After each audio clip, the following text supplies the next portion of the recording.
All right, there we go. All right, welcome to the New Corner After Dark. We're not talk about where we only talk about all things independent comics, but everything I'm comics. Rebecca. I'm Mikey, and today people are back at it again with episode 6 of the Indie Corner After Dark, where we're going to be talking about another TV review of an upcoming of a show that recently dropped on Netflix, based off the well-known, famous, popular Neil Gaiman comic series, The Sandman, on Netflix. And yeah, so we'll just get right into it. Rebecca, thanks for joining me today. Appreciate it. Starting it late, but listen, it's after dark, so we're obviously gonna start late. You feel me? It's a part of the brand. But yeah, so we'll just get right into it. But so yeah, The Sandman, which is a highly anticipated Netflix show that just came out. It came out on the 5th, so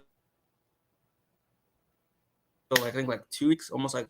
Yeah, well, obviously we heard about the show because apparently this is like the budget for it was one of the biggest budgets that Netflix had. It was around 150 million dollars, and also the fact that like Neil Gaiman was attached to it, like he was like going to be on the floor, a part of production and the writing and all that. So yeah, so I'm excited to talk about it. We watched it. Rebecca, you've watched it, I hope. Yes. Yeah, so yeah, we'll just go right into it. So Rebecca, what were your first impressions going into The Sandman? Well, I didn't really have any background coming into it because I've never read the comics and I still haven't read the comics. So I wasn't really sure what it was going to be like. I thought it was going to be one of those things where it just followed like Dream and like his adventures and stuff like that. And it does to like some degree, but I was really surprised by how much of a spotlight the other characters get in their like arcs and how each it's not an overarching story during the season. Well, there is some, but like not so much as like the little mini arcs uh across the season. So Yeah, for sure. yeah, so I don't have too much to say for first impressions. I enjoyed it. Maybe not as much as Mikey because he really seems to like it, but I had a good time watching it. Okay. All right. So for me, going into the show, I had some background knowledge on the Sandman comics. Mostly mostly just from watching videos related to the Sandman stuff, but also I've only read the stuff in the Sandman universe, which is basically like Lucifer, the Lucifer solo series, and some of Hellblazer, which is people that know Hellblazer is John Constantine. So other than that, I like didn't really know much about like the Sandman and like the Endless and all that other stuff, except from like basic knowledge.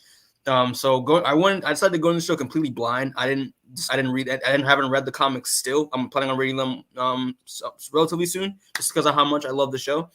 But yeah, man, going into this show, especially because after watching some of the San Diego Comic-Con stuff that was covered from it, which we didn't get a chance to discuss when we did our podcast for it, as well as some of the trailers and some of the teasers from like Neil Gaiman and all that, I was very, very, very excited because one, obviously we're nerds. Everyone always tells us, listen, one of the comics you have to read is The Sandman. So obviously there was that reputation from some Sandman comic book fans, but also just like seeing how diverse the cast was and how some of the big name talent that they had, and from behind the camera and in front of the camera.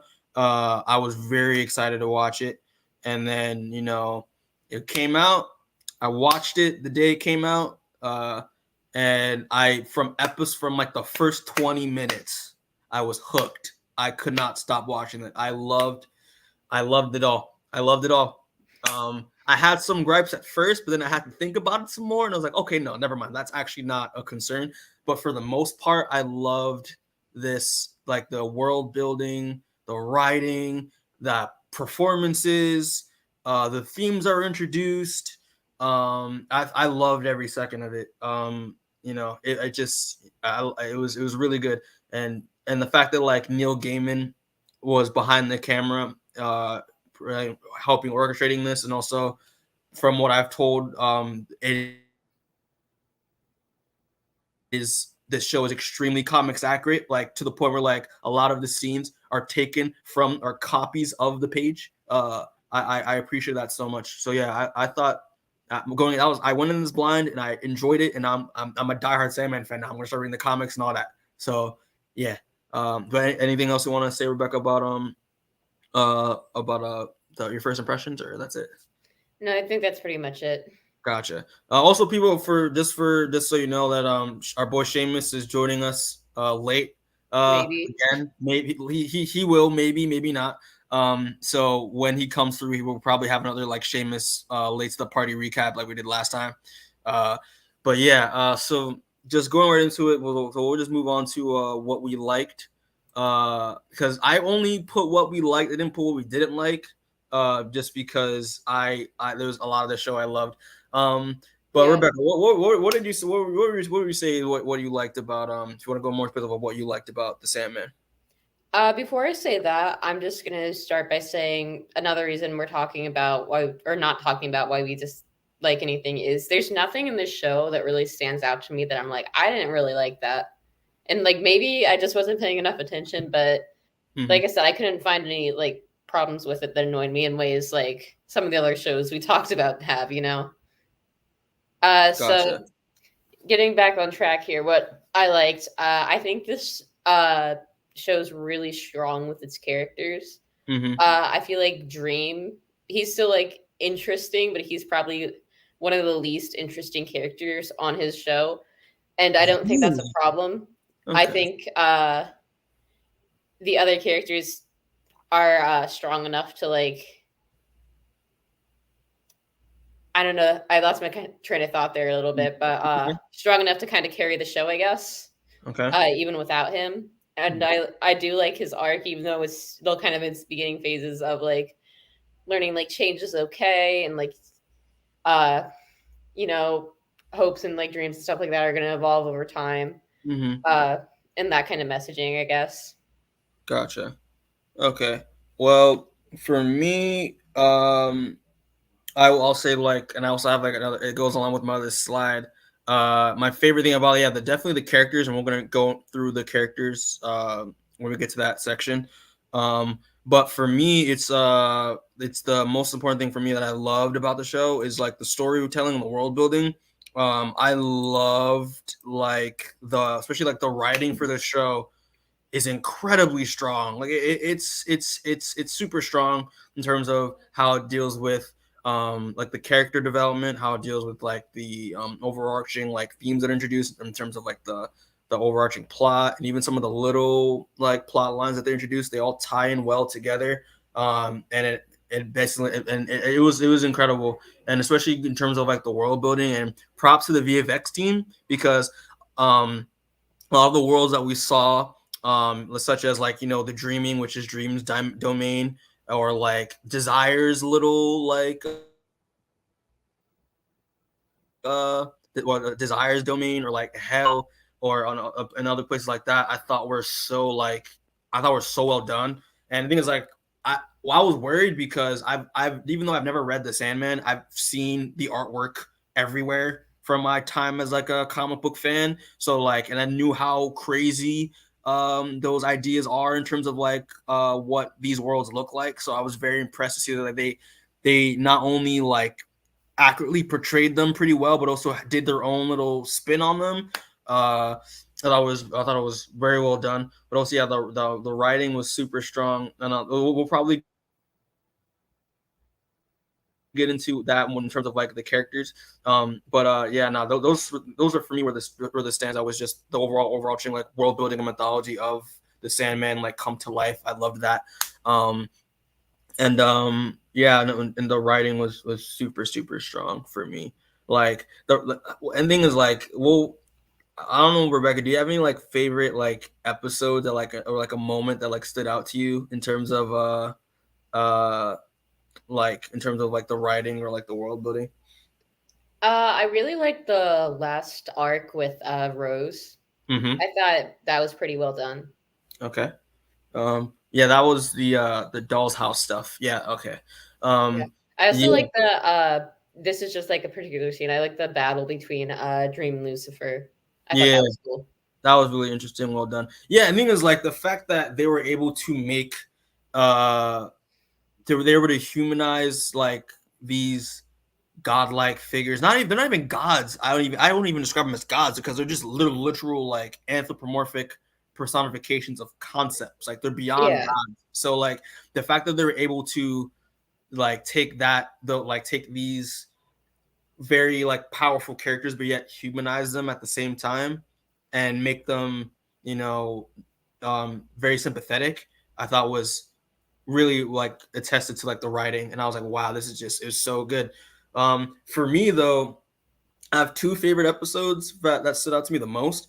I'm gonna say episode 6 is my favorite, but I'm not gonna get into 6 until we talk about death because whew, episode 6 was a lot. I loved episode 6 so much. But episode 5, with the one in the diner, that's when I was really just like, wow, like this is incredibly well written. The fact that, because for people that haven't watched the show yet, will have watched the show. Episode 5 involved like the character John D in a diner, and we'll get into John D when we get to that character. But the fact that like that episode was just focusing on building tension, because at first when you watch it, you're just like, it's another boring episode without dreaming it. But then the fact that the more you watch the show, you realize, okay, no, something's not right, and then it just gets like crazier and crazier and crazier until it like goes off the rails. And I loved that episode a lot in terms of like the writing and how it was able to build tension from a very mundane situation to a very like crazy out of hand situation. I love that a lot. But yeah, man, I thought, yeah, there's a lot of stuff I like in this, but we'll probably get in more into that in terms of characters. But actually, just to go into it though, I want to before we get into the character stuff, I want to go into some of the things I noticed when in terms of from the comic and the book. I did my research while I was watching the show, but yeah. So for people that don't know, so this book is from what most of the reviews of the show, that the show is very comic accurate to the source material, which is which you don't really see a lot. Well, I mean, you see, sometimes in shows that are adapted from comic books, like sometimes it could be the case where things can be very comics accurate, but also they could sometimes sway a little bit. So that's what one of my worries about the show was. I was worried it wasn't gonna follow the comics to the T and they're just gonna like go off the walls with it. But yeah, no, apparently like the show is very comics accurate. One specific scene I use as an example when I describe the show to people is that from episode 6 when you see Death and Dream interact with each other, that scene in the park, that's literally taken straight from the comic. And I even found the page. I looked at the page at one point of the dialogue in the comic, and it's exactly how it is in the show. And yeah, I think there are a few like tiny bits of dialogue cut out, but it's pretty much exactly the same. And I know there are videos going around on like I think Twitter and Tumblr and stuff like that comparing the two scenes. Yeah, for sure. But yeah, like that one, I think like it's like I appreciate it. But the thing is, like the show does a good job of being comics accurate, but also like changing some things around here and there to make it stand out from the comic a little bit. And yeah, well, the thing too is like most things you can't like 100% directly adapt anyway, and like I said, I haven't read Sandman, so I don't know how much of it like wasn't adaptable, Yeah. But you're also stretching out the material a bit to fit a TV format. That's true. Which I think is it's I think the show does a good job of it because the first so I think the way that because the show is 10 episodes, I think the first four episodes of the show is volume 1, which is Preludes and Nocturnes, which is the first volume of the Sandman, and then the 6th episode is I think it's just I consider it filler just because it doesn't really do anything to like I think I consider it like a standalone episode from itself involving death, and then everything, and then from 7 to 10 is the second volume, Doll's House. So like they do a pretty good job of pacing it accordingly to the comic in a way. What I think is a good, which I think was one of its strong suits for sure. But like for instance, there were some changes that I noticed that they were able to do, and the thing is, like, some of that in terms of involved with, like, licensing and, like, legality with, like, DC and all that, because from some of the characters were changed around, which we'll talk about in terms of the characters, and some of the moments that were in the comic were changed around. For instance, well, I use one as an example. The character that was at the end towards that arc that you like with Rose, Hector Hall, who was the husband to Lyda Hall, who was the widower. He actually in the comics is the son of Carter Hall in DC Comics, who everyone else knows as Hawkman. Okay. Yeah, so he was the son of Hawkman, and he actually was the villain of the Dollhouse arc. He was the reason why he was the reason why he actually trapped I forget his name, Jed Walker in the Dreaming. So he was the main villain for that, not the Galt, who was the other character that was involved with Jed. Yeah, so that was one thing that they changed, and I will mention some other things that they changed around when we talk about the other characters. But yeah, they had to change. But they do a good job of like not making changing those things around, but like changing it like, I don't know how to explain it. It's like changing it for the better in a way, Like it didn't really like you didn't really notice it basically unless you did your research. It flowed well. Those changes flowed well with the story. So yeah, the other thing too is when I'm not sure what year the comic was first published, but you have like all those years in between like that and when this show was being made. Anything you want to fix, you can, That's true. I think the show. Seamus, since now you're here, thank you, Seamus, for joining us. Hello. Hope work was fun. But yeah, correct me if I'm wrong. Was one of the comic come out? I think it came out in the 80s. In the 80s. It was like early 90s, I think. Gotcha. I want to say it was like 92. Let me look this up. I want to see how good I am at this. Gotcha. Should we do our Seamus recap? But Well, you're here. All right. No, I mean, yeah, it was 89 to 93. Shit, I was close. Gotcha. What's it called? Yeah. So Seamus, now that you're here, obviously we gotta another quickly recap in the middle of the show. Exactly. Yeah, we're not even in the middle of the show. We kind of just started. But but yeah. So basically, we just went through. So what were your first impressions of the Sandman going into it? All right. I was scared when they first announced it because not exactly the easiest or the first comic I'd pick to adapt, but it's one of my favorites. It's so good. I love the comic. I love the original comic. I read it when I was like 12, and I've been like, wow. Okay. Loved it. So when they announced this, I was a little, but then when they were like, yeah, don't worry, we have Neil Gaiman right there. He's gonna be there the whole time. I was like, okay, I can roll with that. And then when the casting came out, that's when I first was like, oh, the casting had me like, I was interested because I was like, these are all people who I've never heard. Like some of them, I was like, I've never heard of this person, but I immediately see why they cast them as that character. And after I just finished episode 10 this morning before work because I was trying to speed run it for tonight. Yeah. And after finishing it, I was like, this is probably the most perfect Sandman adaptation I could ask for. Gotcha. I think it's so well done. And it's so faithful while also like still remaining a little flexible. Mm-hmm. You know what I mean? Like they don't like exactly follow it, but it's changed in a way where I'm like, I could see why they would change that and like where they're going with that, and it's maybe a little more interesting. But overall, it's really good. I really hope the second season is next week. I'm waiting for it. Yeah. Then we were going through what we liked. We're going through what we liked right now. So I talked about like the storytelling and world building. Like, is there anything you like from that aspect of like from the writing standpoint and like the world building and mythology standpoint of the show? I do love the world building, but I also am a little depressed that it is like entirely divorced from the DC universe. You know what I mean? Okay. I think my favorite parts of the comic were when they would mention DC superheroes, and it would be a little bit like, oh yeah, I forgot this is like, you know what I mean? Like someone would be like, oh, what do you think he is, Superman? And you'd be like, oh yeah, wait, this is like Superman's a real dude, and he's like, and I also, I liked Gwendoline Christie as Lucifer.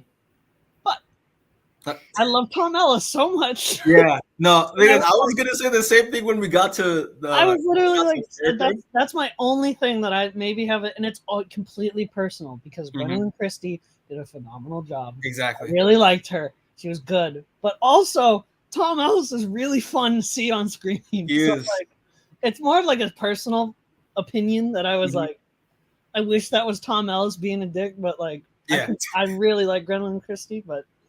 Overall, that's what I liked. I also thought the special effects, all the special effects, practical, VFX, all really well done. Like normally, I would be like expect from a series like this a little bit like it looks a little ass sometimes, but this was that's really what we were saying. That's what I was saying too. The fact that like, nah, they clearly used their budget well because these are some really good special effects. So good.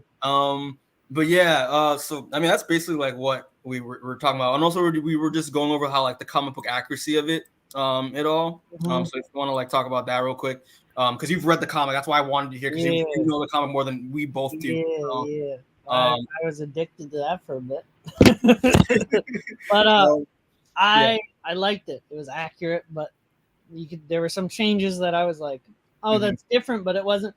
It's not usually like it wasn't like. It was not the changes like the Death Note Netflix adaptation. Yeah, of course. Sitting there going like, why would you change that? Like that doesn't add anything. Like this, the changes, I would be like, oh, I see where they're going with that and how they're going to like connect that in a different way than how like normally you change something and it'd just be like, oh, I just want to change it so it's my version. You're like that sucks. But this was all. We get a comment. Where it says hi. Oh, he says hi. Billy hi. Billy love That's funny. Yeah. Continue, Seamus. Yeah, I liked it. It was the accuracy was well done. You could tell Neil Gaiman was the guy who was like, hey, change this or something. Because it was like, yeah, you're doing that because you're trying to make it better instead of like trying to just change it to change it. So of course, I thought it was very well done, the accuracy. And the thing is, like I just mentioned to Rebecca, that one of the things there are other changes I'm gonna talk about that throughout the podcast, but one of the changes that they did make was that Hector Hall in the comics is Carter Hall's son, so Hawkman's kid, and he was apparently the villain for that arc, the Dollhouse arc, with Rose Walker. And they just couldn't do that, obviously. I think because of that, like licensing. That was what I was talking about. Because in my mind, when it was first announced was going to be on Netflix, I was like, we're not getting Hector Hall at all. Yeah, he's like completely in the DC universe. You know what I mean? He's Carter Hall. I have a question. Is him being Hawkman's son important to this like role he plays at all? Not really. It's more just like mentioned. You know what I mean? Like it's more just like, oh yeah, he happens to be one of like Hawkman's like incarnation sons or whatever. And it's more just like a fun little connection where you're like, oh, like he's his own character, and he's like, even he treats it as like, it's kind of like how you treat it if you had like a famous cousin or something. You know what I mean? Where you're like, you know, he's my like cousin, but like I don't really, you know what I mean? He's like my grandfather. He's out there. I don't really talk to him that much, but gotcha. Yeah. But yeah, I mean that's basically it in terms of. We'll probably mention other stuff throughout the podcast. But yeah, so we'll just get into character stuff right now. So obviously the first character, the main character of the Sandman series is Tom Sturridge.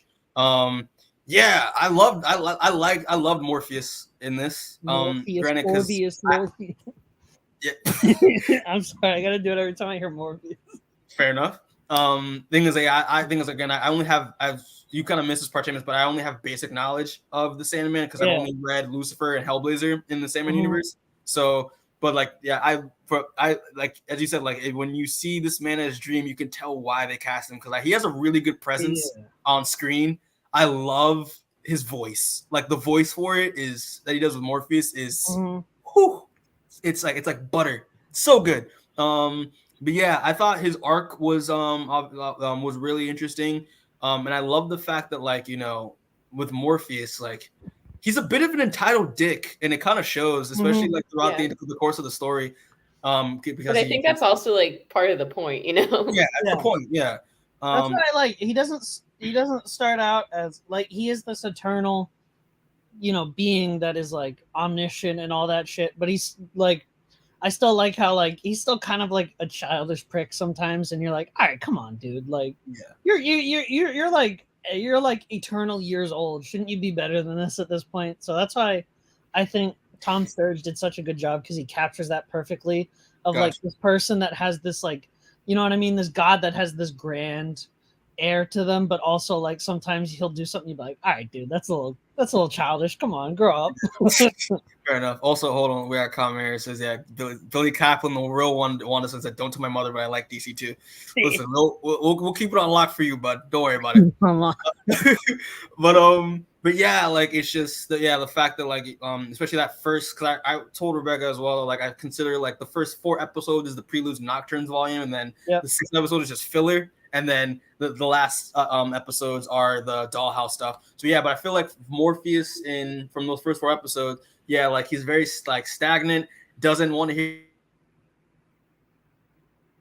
anyone else's opinion but his own. Once he gets freed, wants everything to go back to the way it was. But then obviously throughout the course of the story, realize that like things have evolved without him in it. And I love that aspect of the character, and especially like towards the end, you feel like he has gone through an arc. He has changed into like a more humble, omniscient being that actually like cares more about humanity he did at the start, because he started out wanting to kill everyone, started out for vengeance and not understanding humanity after he got freed, and then now he's actually like listen, I'm not a dick, I'm not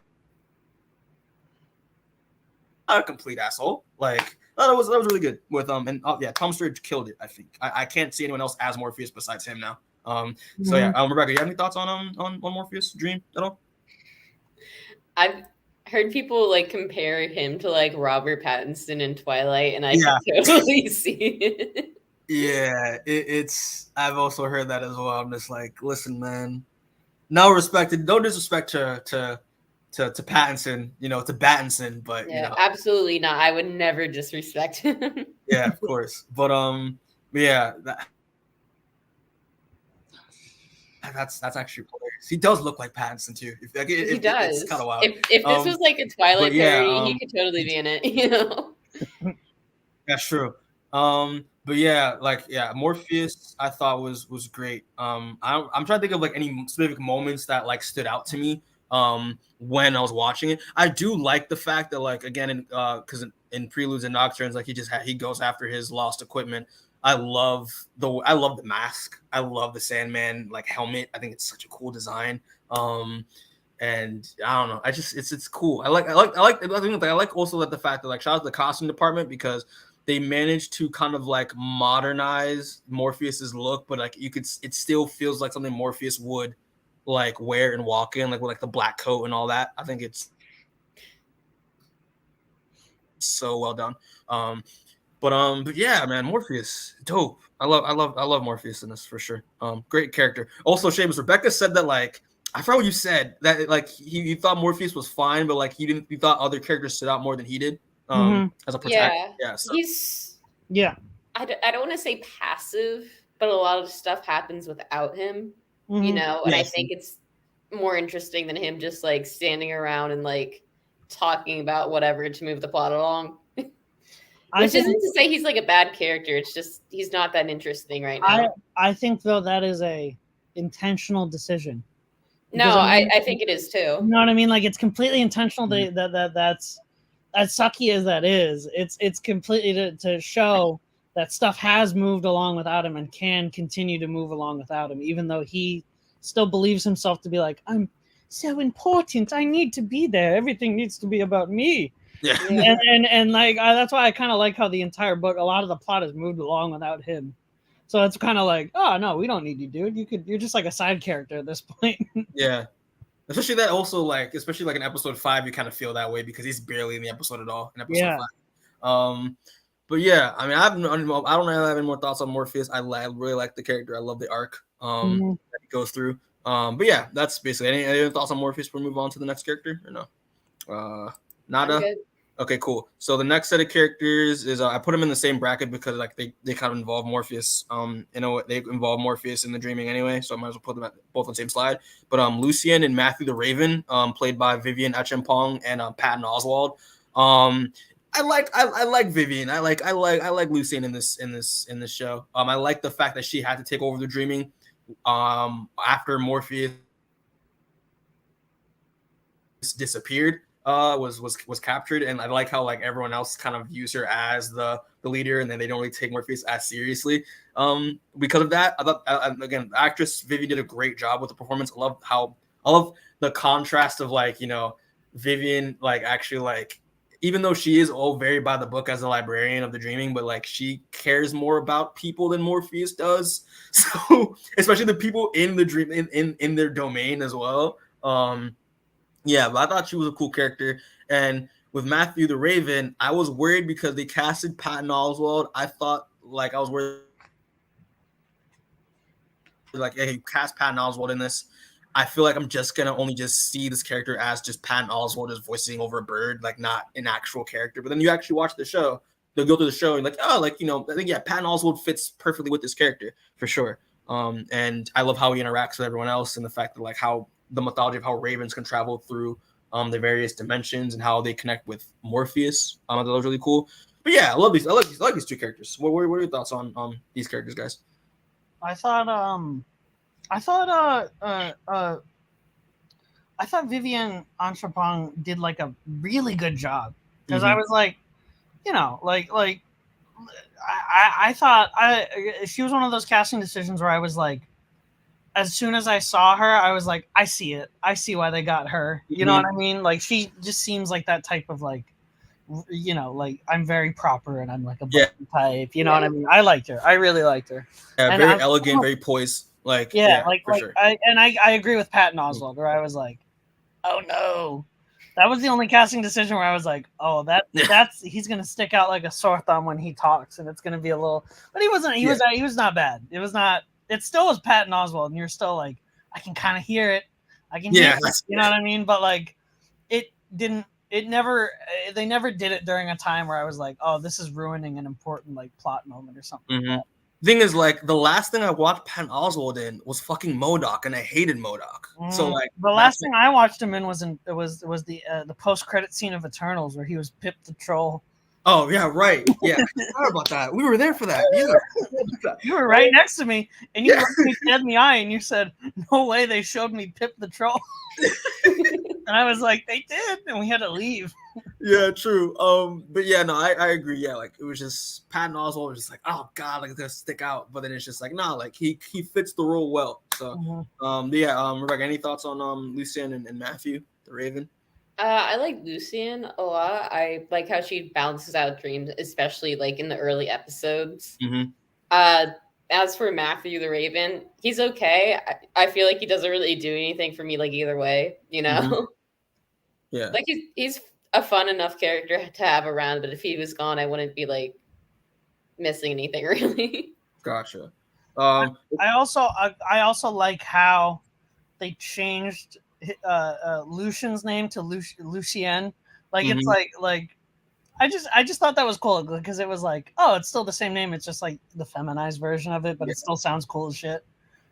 And the thing is, like, I didn't notice till I was looking up slides for this, like, of images. I didn't know that Lucienne was originally a male character. I thought it was because she played the role so well. I thought it was a woman at first. Yeah. That's why I was like, when I was watching it, I'm like, she's perfect as this role. Like, I'm glad they changed it, because like, I don't think they could find someone who was for sure. But yeah, no, great character, and especially. I mean, yeah, that's true. I can say that with like most of everyone on in this cast. That's what we're gonna keep going through the slides, and we're gonna be like, I see why they cast them. They did a great job. Yeah, exactly. But great. I like these characters, especially Lucienne more than Matthew, but Matthew was still pretty dope. But also, Seamus, I have a question though. With the Ravens, so are the Ravens are they like basically like people that have died and they just get like reincarnated as Ravens and they're dreaming for dream to use? Like, is that how it works? Because I don't really know how. Yeah, kind of. That you pretty much you got it. Okay. Yeah, because they mentioned how Matthew was human at first, so I assume like, okay, like he's new, so like, okay, maybe this guy recently died and just became a Raven for some reason. Okay, so but Matthew, I think the Matthew character was actually, if I remember correctly, he first appeared in a Swamp Thing comic. Where, He had a it was like one of those like side Swamp Thing comics where Matthew was this dude named Matthew Cable, and he got in a car accident.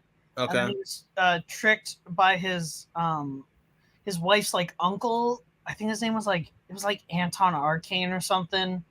And Anton Arcane. So like wait, like Anarcane? Like sorry, not Anarcane. I remember Arcane was one of the characters in Swamp Thing. I forget the show. Yeah. And he got in a coma, and his wife decided to pull the plug, and that's why Matthew became part of the dreaming, because he died while he was in the dream in a coma. Oh. Okay. So he was asked by Dream if he wanted to be his Raven, and Matthew was like, "Yeah, sure." Yeah, sure, why not? I have nothing else better to do. And I think I remember it was like he was like surprised that he was like, "Oh, I'm not a man shape-shifted into a raven. I am like a raven at the core of my soul," or whatever. So it's kind of like more like a sentient raven than it is like, you know what I mean? It was like a weird line that I was feel that, because I'm like, dude, you're still like a dude. Like, you still remember shit. Don't say that. That's furry. Gotcha. But yeah, I guess we'll just move on then. I just had to ask that because I was just curious. Yeah, but, Matt, that's why I like Matt. And again, it's one of those things that I'm sad that it's on Netflix, because I'm like, damn, we could have got a Swamp Thing shout out. God damn it, that show was so good. Yeah, it was. Swamp Thing was. Oh god, they made a whole Swamp Thing show. It was amazing. And then I sure forgot that existed. It's been so long. Everyone did, and I'll never forget that it existed, because it was such a good Swamp Thing show. It was like Alan Moore was writing it himself. I was so yeah, we were robbed. We were really robbed. I loved that show. It was fantastic. But yeah, moving on. So next, the villain, one of the villains, but like the big villain of the show, thought was incredible. I loved it. The Corinthian, played by Boyd Holbrook, man. Oh my god, what a villain, dude! What a villain! He's so good. I've only known Boyd Holbrook. I've only known Boyd Holbrook from Logan. That's the only thing I've ever seen him in. And then once I saw him in this, I was like, okay, yeah, I could see why they casted him. He is so charismatic. I loved him. I love the first off, because I put the artwork of the character just to get that contrast, see how much accurate the show is. But dude, what a creepy fucking design! Oh my god, I hate it so much. Mouth eyes and shit. Oh my! It's like exactly. God, I love it. But yeah, exactly I love from like a nightmare design. You know what I mean? Yeah. Like when you think of a nightmare design, you're like, a dude with weird fucking mouths for eyes. Sure, that's what I'd see. Yeah, sure. Why not? And that's what I like about it, is the fact that, like, obviously we in terms of like the mythology and the world building, like the idea of just how dream creates dreams and how dream creates nightmares. And I think the nightmares are to, like, to protect people, or more like remind people of their fears or whatever, protect them from their fears. I love that aspect of the character with the Corinthian, how he completely wants nothing to do with their dreaming and wants to be his own person, be free from dream. But obviously, because he's a nightmare, he's going to be free in the wrong way. So him being a serial killer, I thought was, okay, that's interesting. But I mean, obviously what he was doing was wrong. But like the fact that like he was killing people to try to feel more human, I thought was very interesting. And yeah, dude, Boyd did a great job, like, with the performance. Very charismatic, very charming in a very sick, twisted way. I loved him. He's I think he's one of my favorite villains I've seen in the past, like, in recent years in TV, and television. I loved it. What were any of your thoughts on the Corinthian, Seamus or Rebecca? I love him. I love him so much. Even in the comics, I love him so much. I love both versions of him in the comics. Oh, he's so good. I like how he's such like a well thought out and well versed character that, like, it's like one of those guys that shows up and you're like, you want to know everything about him because it's just so interesting. You know what I mean? Yeah. And I like too, you can kind of tell there's like more of a history here that we don't see, you know, which I think also adds some complexity to it. Yeah. What was it? I remember. I think Neil Gaiman was like, yes, the Corinthian is gay because he only consumes boys' eyes. And I'm like, okay, Yeah. not, like the kind of gay rep I want. Like, Yeah.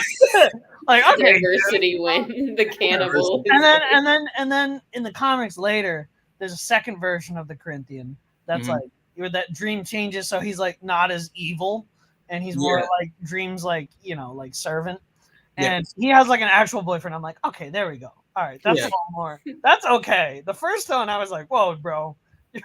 Which I assume the ending of the show alluded to when he said he's gonna probably make the Corinthian better. I'm assuming Yeah. He makes him better, and then he like fucking like the second version of the Corinthian. he fucking fist fights Loki and shit. And then the Corinthian makes out with his boyfriend and shit while he's like punching Loki. It's sick. I hope they do that in the second season. They do that whole thing where they're looking for Daniel Hall and shit. Put him in the show. Yeah. I don't care if he's DC. Put him in. But yeah, nah, I thought he was really great, man. I loved him. Especially I love like when he especially like the second half of the show when involving Rose. I loved how he was able to manipulate Rose into like finding her, and then obviously using her brother Jenna as to his advantage to use her. I thought that was so dope. I was like, this man is dope, like so interesting and so complex. Like you hate, like he's a bad guy, but like you can't not love him. You cannot root for him at the same time. Like it's, dude, so good. It's so good. But yeah, I can't look. Every time I look at the photo on the right, I'm just like, this is just. I get. It's so. You put the photo there. But listen, man, it's a good design. It's he's hot, isn't he? I mean, on the right is hot. And I love the fact that like they mentioned that in the show, like dude, like when he has his glasses on, he's an attractive dude. Like he he might lose a point, but he's still there. Yeah. You could overlook it if you really wanted to. You know what? Yeah, man. But you know what? Sometimes in relationships, you got to give a little. Yeah. If a dude's got mouth for eyes, sometimes you just got to be like, you know what? He's nice. Yeah, people want to fuck things like 10 times crazier than this. That's true. Exactly. That's true. But yeah, I love this villain a lot. I'm looking forward to seeing like the new version of the Corinthian and probably in the second season for sure. I'm also going to check out, when I read the books, I'm going to check out Nightmare Country because I hear that's all about what the Corinthian, like that's like his story that he is the lead character of. I'm going to check that out as well. Started coming out too. Like 2 months ago, right? I believe so. Yeah, Tinian or whatever. Yeah, I believe it's recent. Yeah. But yeah, Rebecca, do you have anything else to say on the Corinthian at all? No, you guys kind of said what I was gonna say. That he's complex and that he's hot, basically. Oh, I just remembered. I just realized something. The serial convention. I love that part of the show. Oh yeah. The serial convention is great. I love that. The fact that he was one of the more prolific serial killers, that he's inspired all of these serial killers. I love that. And the fact that he was like their guest speaker. I thought that's such an interesting way to go about it. In terms of like the Corinthians' legacy in the waking world. I thought that was so interesting. But yeah, the Corinthian, love him. Can't wait to see more of him. But yeah, so moving on to another character, a character that I'll say I wasn't sure how this character was gonna go because I love the version of the character in the comics. The gender bent one that everyone was talking about. Johanna Constantine or Constantine or Constantine for the British, played by Jenna Coleman. British tell you any other way. Yeah. Yeah, man. Here's the thing with this character, man. So when they told me that, when I found out that, she's gonna be playing Constantine, well, this version of Constantine, I was like, okay, how am I gonna go about this? Because I know for a fact that Johanna Constantine is a character in the comics. It's John Constantine's ancestor. So I thought originally that, hey, like maybe this is actually the ancestor, just like maybe found a way to live a longer life, and John Constantine does exist in this world. We're just never gonna see him because of licensing. No, sir. They said go fuck yourself. Yeah. No. Come to find out, the moment where it was, that theory went out the window is when they literally did the origin of John Astra Newcastle. Yeah. They literally were like, guys, this is actually John, and you're like, oh shit. Like, not to say, all right, not I really, really love Jenna Coleman. Yeah. Great in Doctor Who. She was great in this. But again, it's like you're trying to fill the shoes of Matt Ryan, of Dude, the greatest casting of all time as a comic book character. And Yeah. I just was like, as good as she is, it's always gonna be like, we could have had Matt Ryan, god damn it. And it's funny enough. It's funny enough, right? Like, shout out to CWC, because I recently rewatched Constantine, like the original NBT show. And how it's whoever haven't watched Constantine, people watch it. It's such a good show. I don't know why they canceled it, because I was literally like, this is like a better weekly horror show than Supernatural is. It's well, it was that's the thing. That's a low bar. That's the thing. It was on NBC at the time, so that's why they canceled. And then NBC said, "Go fuck yourself," because Grimm was going against it, and Grimm is phenomenal. All right, yeah, Grimm is good, but like I like Constantine a little more, and I know I'm biased, but I'm right. Facts. But the thing is, like, yeah. So watching Matt Ryan's performance again, Matt Ryan being Constantine, it would have been amazing in the show. I would have loved that. That would have been such good justice. But here's the thing, right? When it comes to gender bending characters, if the spirit of the character is there, I will be okay with it. I love Jenna Coleman as Johanna. I love her. Yeah. I thought she was phenomenal in this. That's what I'm saying, is like, she nailed it. She's really good. Did a really good job. But again, I like Matt Ryan so much. Yeah, facts. He's so good. She got the attitude on the snarkiness, the nonchalant. And she was the one where when she got casted, I already knew. I was like, she can do it. She could probably like convince me to be okay with a gender bent John Constantine that, like, you know what I mean, is fundamentally slightly different. Yeah. But I was like, you know what? As long as she nails like his general character, I'll be fine with it. That's normally how I am with these like gender bent adaptations. I'm like, if she can just get the character, I don't care. Yeah, well, she's also not in it that much. She's only in it for one episode. Well, and as well as her ancestor in episode 6. But yeah, I thought she was great. I mean, she has the attitude, the snarkiness, the nonchalantness of Constantine. I thought it was great. Especially, I like seeing the fact like we got a better looking version of the whole Newcastle incident. I love that scene a lot, and how that haunts her, like how it haunts Constantine, like how it haunts John in the comics. But yeah, I thought she did a really good job. Like this is one of those castings where like, okay, yeah, it bothers me because I'm used to Matt Ryan, but like. It's just she killed it. I thought she has the spirit of the character down, which I think is the most important thing. But yeah, good stuff. Good stuff. I don't know. Any other thoughts on Johanna? Also, if you want to talk about her ancestor, I thought her stuff with her ancestor in episode 6. I thought that was also pretty fun. As well.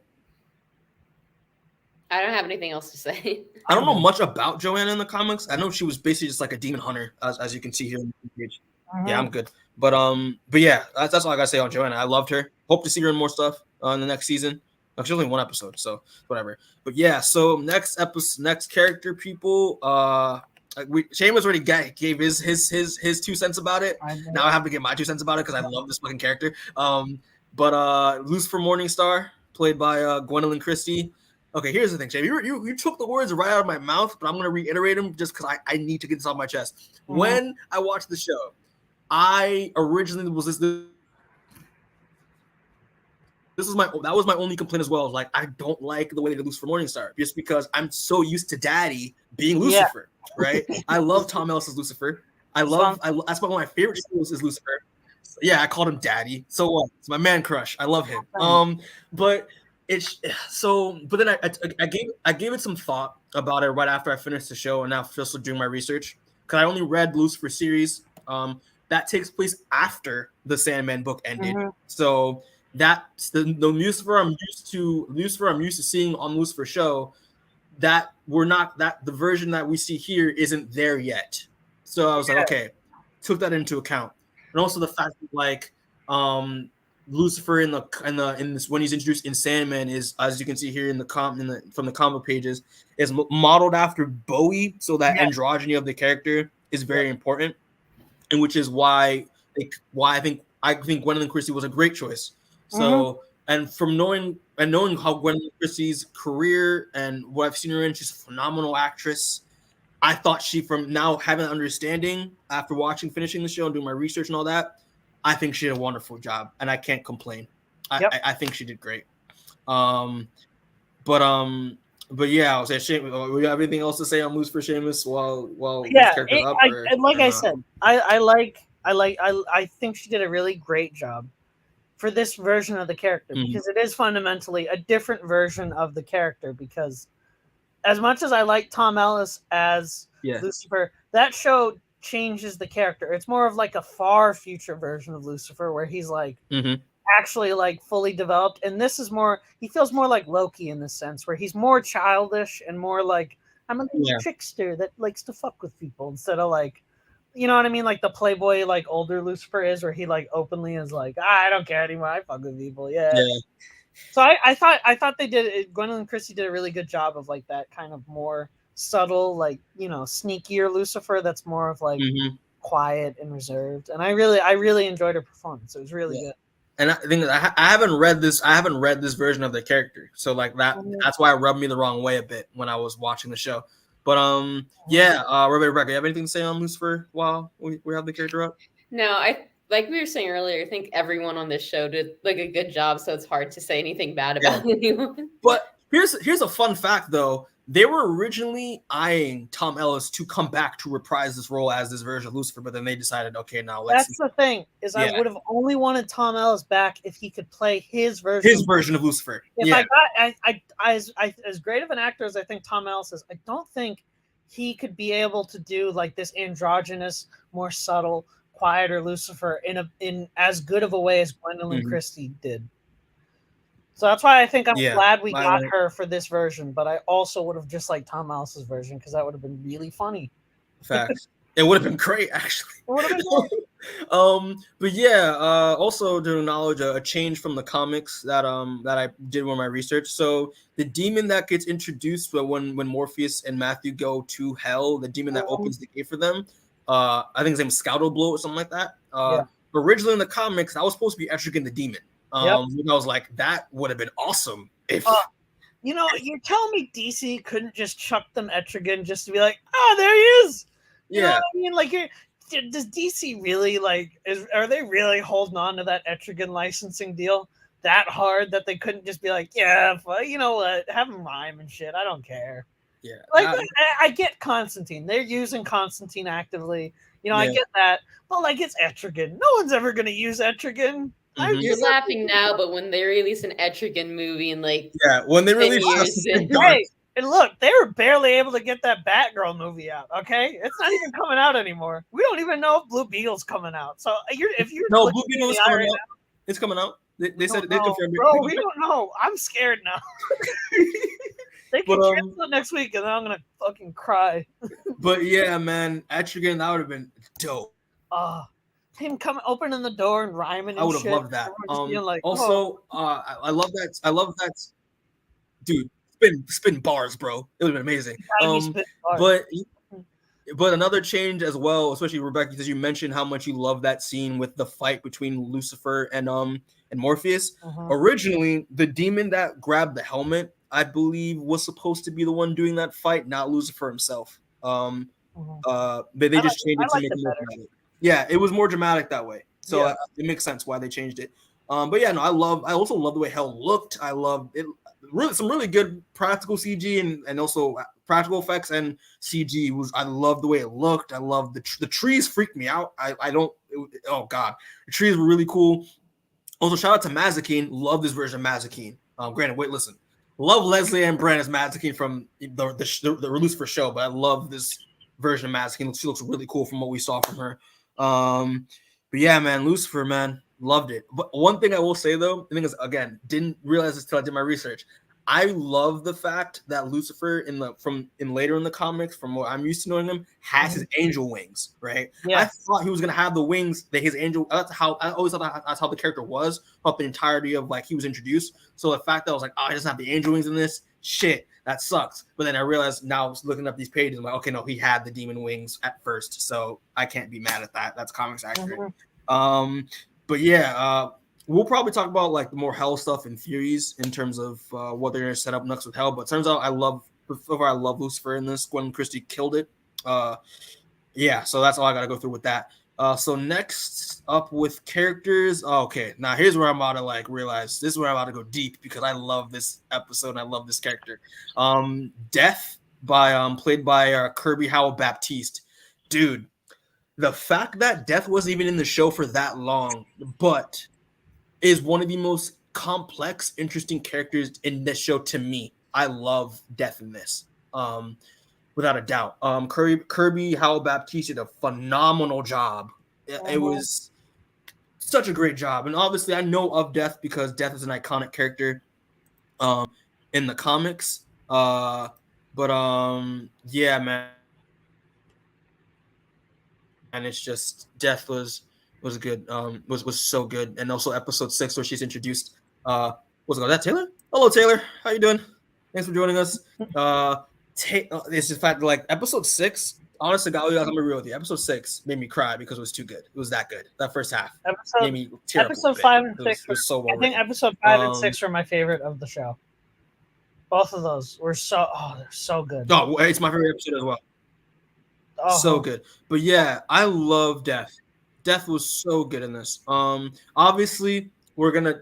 I guess it's not really an elephant in the room. But the fact that they race bended the character and that got a lot of controversy apparently. I guess because she's a different race. How could she possibly portray the character well? I hate people like that. I saw people like that on Twitter, and I was like, brother, she's an actor. She's supposed to play the role. Like, yeah, if she can act the role, it doesn't matter what race she is. That's like, right? Who cares, bro? She's also playing a concept, not like a person. That's what I'm saying. It's like you can't see it. You can't think it. It's just a concept. It doesn't matter what she looks like because it's a concept. Like, and you know what's even funnier? She fucking nailed it. She was so good in this. And now everyone's like, oh, so I always thought she was gonna be good. And I'm like, bro, I saw you retweeting those slightly racist tweets about her not being white. I saw that. And I love the fact that Neil Gaiman, like, I love how he's been like coming after people who Neil Gaiman will come out and be like, "You shut the fuck up! I casted her, okay?" Yeah, he's one of those Tumblr girlies. He's not afraid to fight. I know. Yeah. He was back in the trenches in like 2013, yelling at people on Tumblr. For sure. You remember? He's still on Tumblr. Yes.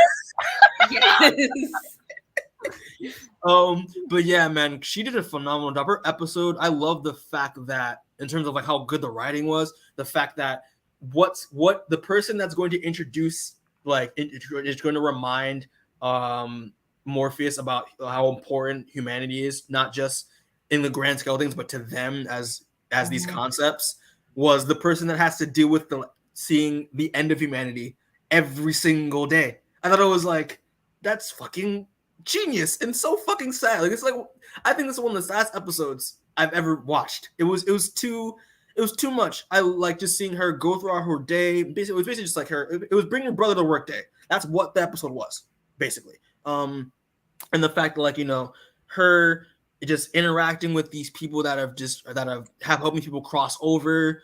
And it was a lot, dude. It was just so much. And it was just like, it was so sad because you have to deal with these people, these reasons apart, like when they die, they're just confused, they're like regretful, they're scared. But what she says that I thought was really important was like, no, like, I realized that, like, after doing this every day, all these people need just a friendly face and knowing that everything is okay on the other side. I thought that was so touching. I was like, what the fuck? Like it's so good. It was so good, man. I cried. It was so good.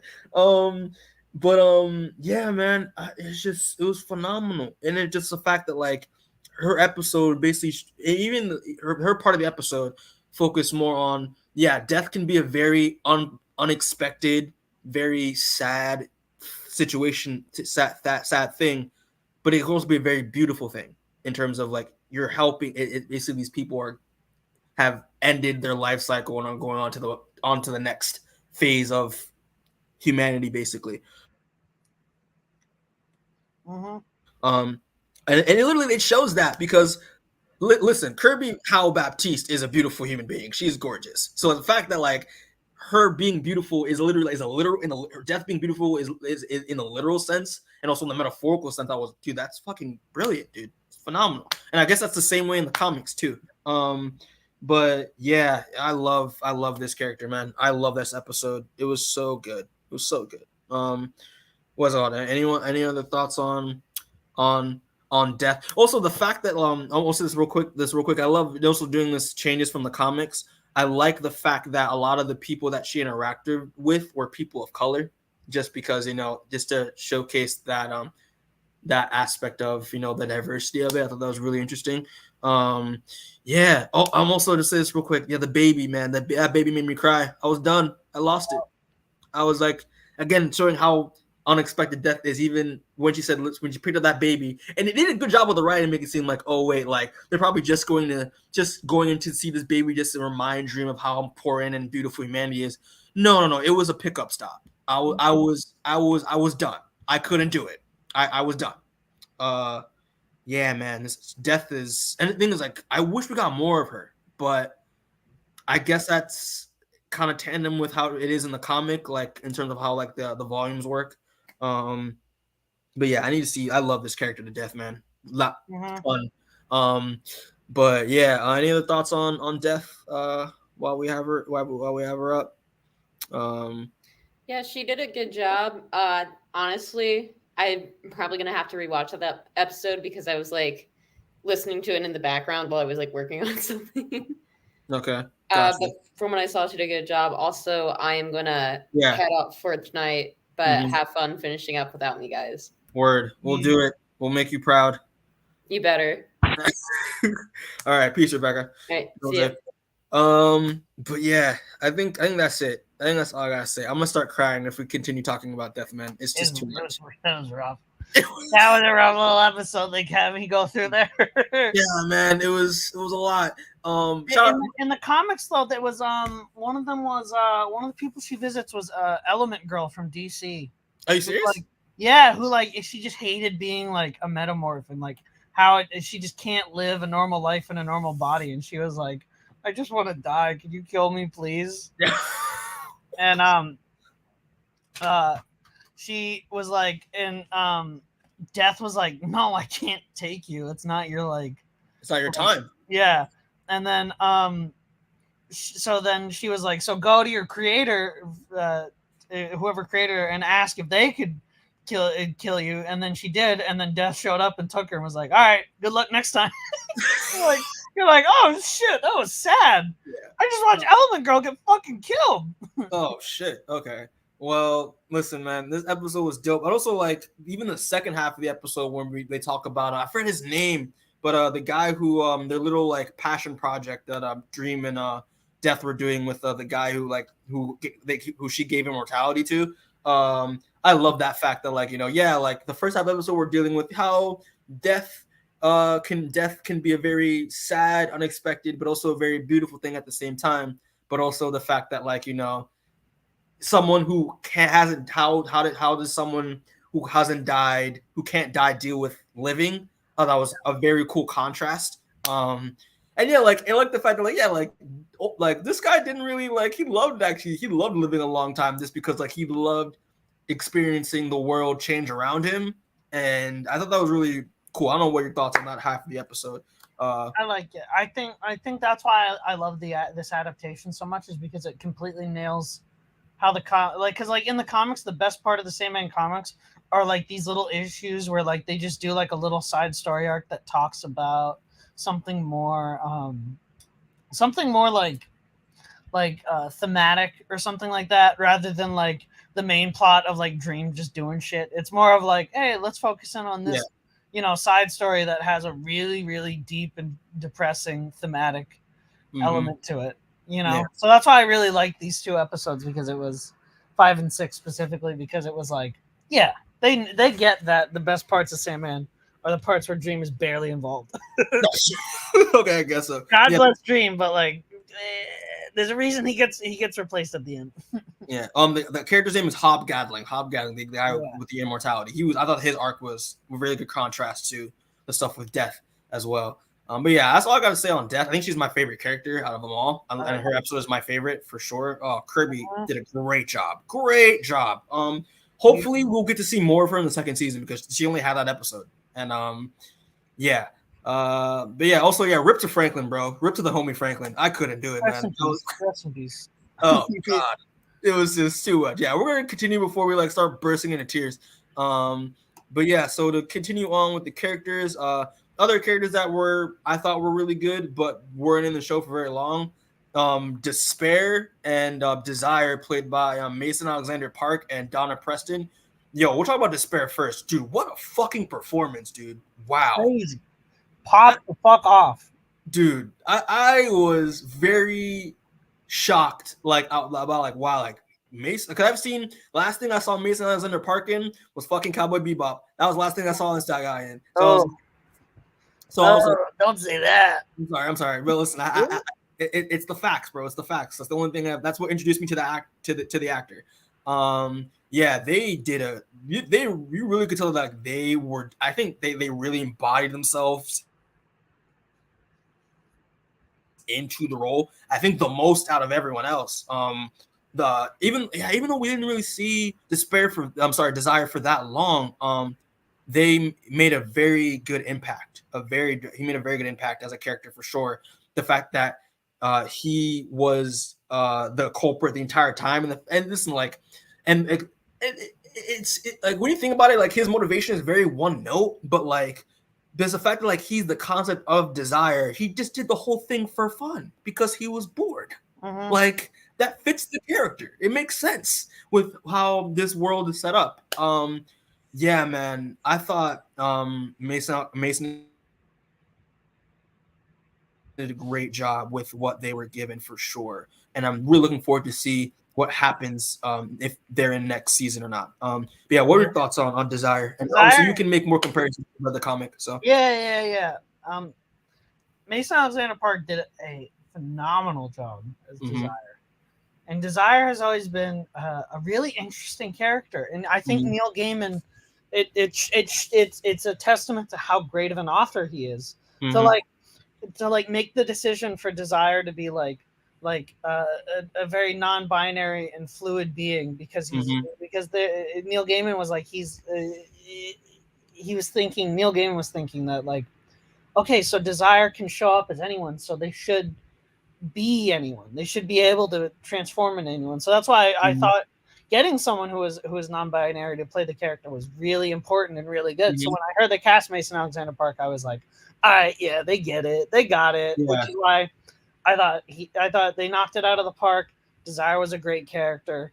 It was just so well done. It's a perfect character arc. I loved it so much. Gotcha. And what are your thoughts on actually? It's funny because like that one of the biggest things with Desire that blew my mind, especially because that was the twist of the thing that that they were the one that knocked up Unity Kincaid, Rose Walker's grandmother. I was like, what? Yeah. Like that was a twist. I didn't see that shit coming at all. And yeah, I like Desire a lot. But also, yeah, what are your thoughts on the twin sister Despair? Even though Despair is barely in the show, like doesn't have that much screen time, but I thought the actress who played her, Donna Preston, did a great job, and there was a distinct presence to her as well in the role. Very just unhinged and just dark though, which is I guess is the character. I don't know what your thoughts on Despair when in the show. Despair, I like Despair, but I have to wait because Despair, like the Corinthian, is another character that does get a second variation, much like a lot of the characters in Sandman, which I think is a really interesting. It plays into the ending and the themes really well, but like a lot of them, she is one of the other ones that gets like a second variation that is somewhat different. So I think this version is good, but it sucks that it is comic accurate because even in the comics, Despair is only like in it for like 2 seconds, and then the next time you see Despair, it's the second variation. So you're like, oh, it's like I'm meeting this character again. But I think the actress will do a good job on the second one because the second one is the one that has more personality and more like a more of a character arc than just like appearing in this one. For sure. But yeah, man, I don't really have any thoughts on Desire or Despair. Well, Desire is so good. I can't wait to see more of them when the second season happens. But yeah, so moving on to the next set of characters. So Rose Walker and John D, played by Vanessa Samanya and David Thewlis. I'll say this right now. I'll talk about Rose Walker first. In my opinion, Rose Walker was the only weaker part of the show for me. Yeah. Just because I'm not. It's not really the storyline. Like the storyline I thought was interesting. But I think just the actress. I'm not saying that she did a bad job. I think she did a good job of what she was given for sure. But you could kind of tell that like the other actors were just so much better than her that it felt like especially like when you see her with Tom Sturridge as Morpheus. Yeah. You can tell her like they're just acting circles around her, and I kind of felt bad because it's just like It's also partly because like even Rose in the comics, not given much to do, not really supposed to be given much to do, but not really given much to do other than just kind of be like, you know what I mean? Yeah. That's why I think it's mostly because of that. And while that is the point of a character, it does kind of suck to be casted as the person who's supposed to just kind of stand there and be like, what? You know? Mm-hmm. So, but I think it was just okay. Okay. I thought it was okay. I did like her arc with her brother. That I thought was really dope. Poor Jed Walker, man. Fucking hell. Poor Jed Bush too. But yeah, man, I thought her arc was dope. I thought the stuff with Lyda Hall was really interesting. The fact that like Rose being a dream vortex, I thought was a really cool concept. Fucking things up in the waking world. That was really cool. Dude, her getting pregnant, I thought that was so out of pocket. Yeah. I was like, why? Like, what is going on? Yeah, I mean, like she's just it's like a plot device, like a character that just like stuff happens around her and by her that she just kind of is just like, I guess I'm doing this now instead of like, That's true. Also the stuff when she's at the bed and breakfast, all those bed and breakfast characters were so delightful. I love them. Like Hall and the dreadful sisters. That's what I call them, the Dread Sisters or whatever, because they're just so dark. That arc was really cool. And those characters were really cool. But yeah, I thought Rose was okay for the most part. Was solid, but like I don't think the actress did. I don't want to say that she's miscast, but like I feel like she was miscast. I don't know. I just didn't think the actress was fit for the role. Mikey wants a white character. He doesn't like all this race bending. No, that's not what I want. Don't stop it. No. It's just I thought the role was okay, but John D as well. David Thewlis, man, freaking haven't seen this man since Harry Potter. Azkaban. Dude, listen, great actor. I already knew he was a great actor from the jump. So, but I didn't. But going into it, I also thought like he was essentially the secondary. He was essentially the main. I consider him the main villain of the first half. It was one of those villains that like you get what he's trying to do. Yeah, but like he just ends up fucking shit up like more that you're like no. True. I like true. I did like how.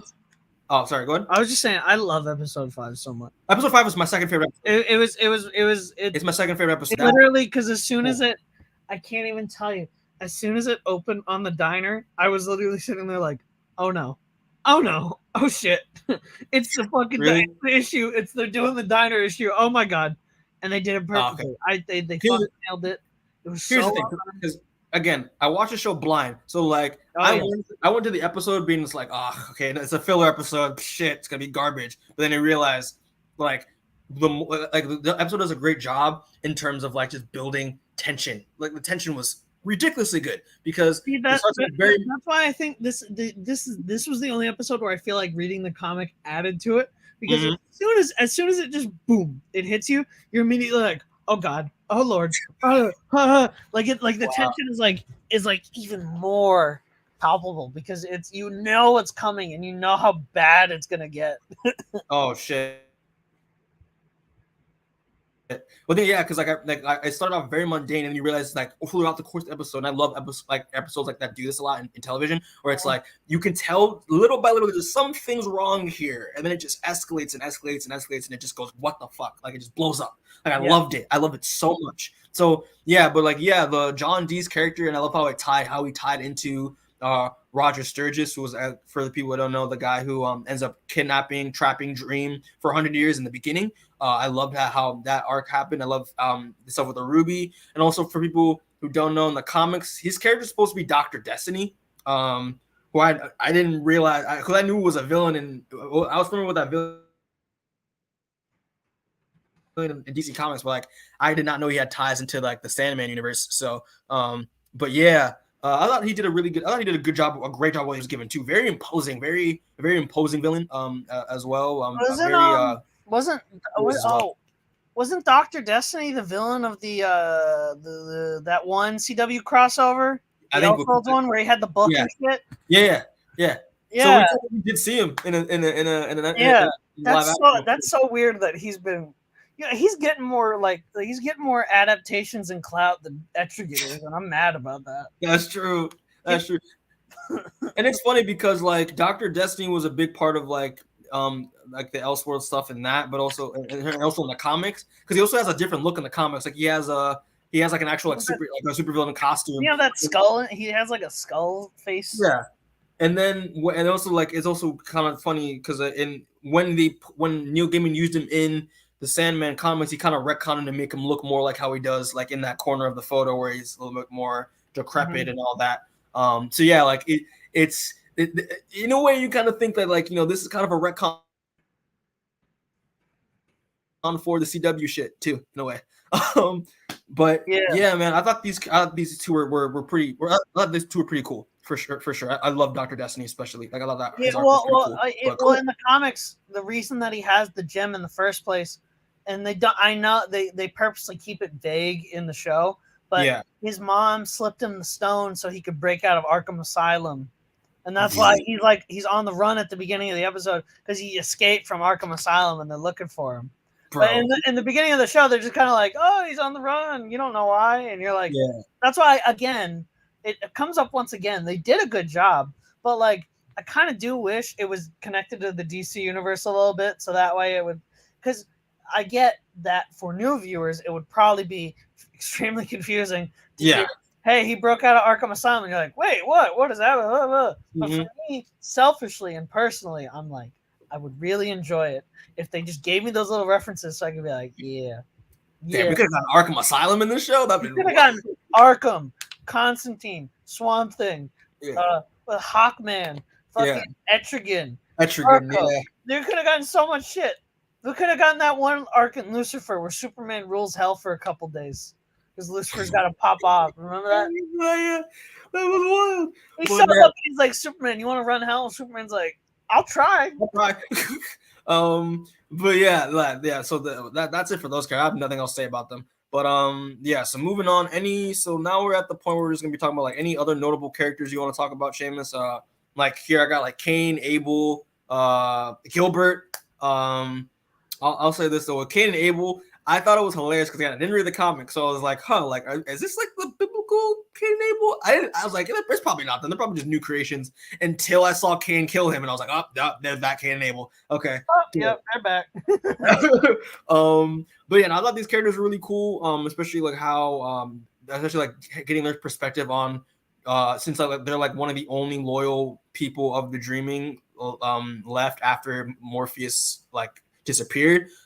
Getting their perspective on the state of the current state of the Dreaming and how they treat Lucienne as their kind of like person they trust more in terms of running the Dreaming than Morpheus. I love their personalities. I love it. Yeah, like they're brothers. The first victim and the first murderer, and they're like he Abel more timid, and Cain is very more straightforward. Very straightforward, very less naive than Abel is. Love the gargoyle too. Love how like they made me care about a gargoyle, even though the gargoyle didn't show up for that long. And he also looks so fucked up. Yeah, it's true. Yeah, like, gargoyle just looks like a freak alien. Yeah, insane looking motherfucker. Yeah, so I like these two characters a lot. I thought they was really I like cool. Stephen Fry. He was good as Gilbert. I just am a Stephen Fry fan. Yeah, was Stephen Fry, wasn't Whenever, it? Yeah, he was whenever Stephen Fry shows up and shit, I'm like, he's gonna be good, and he Cause always is. Because I looked at the show when I was watching, when I saw him, and I was like, "Isn't that the guy from Sex Education?" Yeah, that's my boy. I was like, "Yo, look at him!" Yeah, I liked I liked him as Gilbert, and I did like the twist that, like, yeah, like he was Filbert's Filbert's screen, like, you know. He has a really good. Gilbert surprisingly has a really good. He has a really good arc. Like he gets his arc eventually, and his arc has a really satisfying and a really good ending that you're like, wow. Gotcha. That's why I'm really excited that they cast Stephen Fry as Gilbert, because I'm like, when that arc comes, it's going to pop off so hard because Stephen Fry is going to knock it out of the park. It's going to be so good. For sure. Yeah, no, I thought you did a great job, and I also love the fact that, like, when they go into, like, the serial conventions, are my favorite things on the show. When he goes in with Rose to look for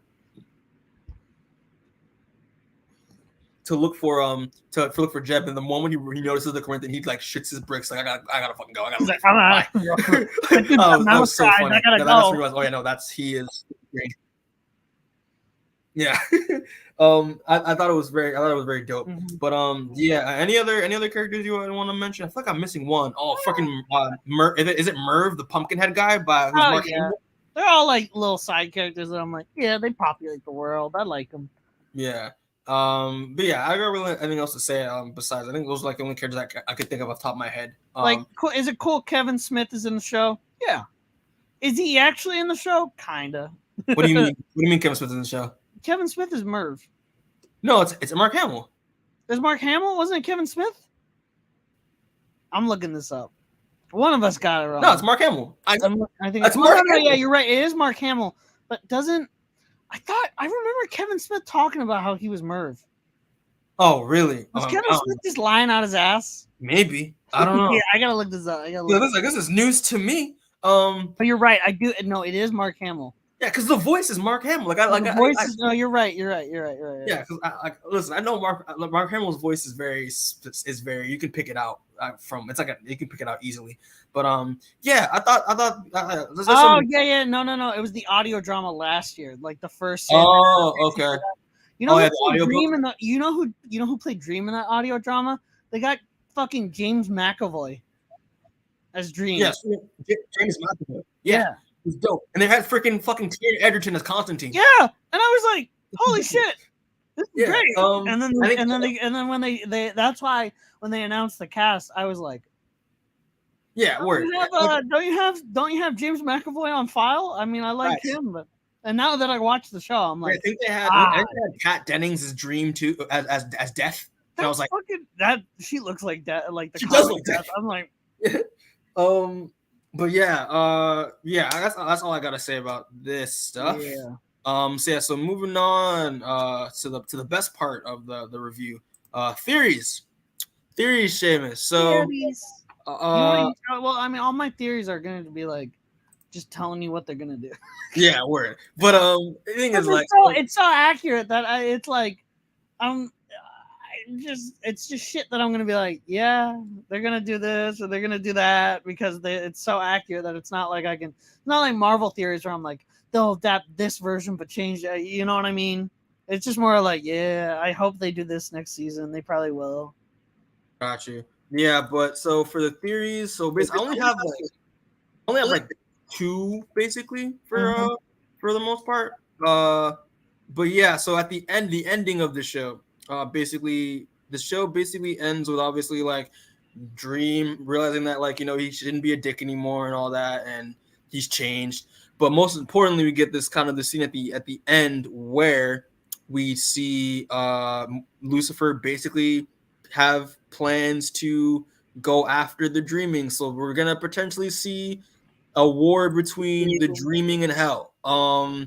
Yeah, so I'm really looking forward to this just because, you know, because doing my research and obviously from reading the Lucifer comic, I got an idea of where they could potentially go with this. So like obviously like you can also back me up on this because you have the knowledge. But in the comics, basically like down the line, that we can, when Lucifer leaves hell to do his own thing, he gives the key to hell to Morpheus, and Morpheus ends up running hell for a little bit. So I can see that potentially like as a future thing down the line in terms of like if some future seasons. But yeah, I'm excited for this for sure. I think like after seeing like what their dreaming looks like and what hell looks like, how could see those worlds clashing together and like seeing that rivalry extend past episode 4 between Lucifer and Morpheus. And I'm really looking forward to it. But yeah, Seamus, what are your thoughts on this whole dreaming versus hell story arc that they're setting up? That arc is super fun in the comics. I really am excited to see it adapted. It's gonna be good. It's gonna be good because you're gonna get way more Gwendoline Christie screen time. Facts. And she's so good as that version of Lucifer. I love it. I just think the next season is gonna be even. I think this is gonna be one of those shows where each season gets better. Yeah. Each actor will get more comfortable in the role and will be even better every season. Each arc is going to get, because it does ramp up and it does get way better at the end, because by the end you actually give like a shit about everyone, so you're like, oh, now I care when like Morpheus is doing shit, instead of at the beginning where I'm like, this guy's kind of a dick, I don't really like him. Fair enough. So I think I'm going to thoroughly enjoy this if there's another season, which there should be. There should be.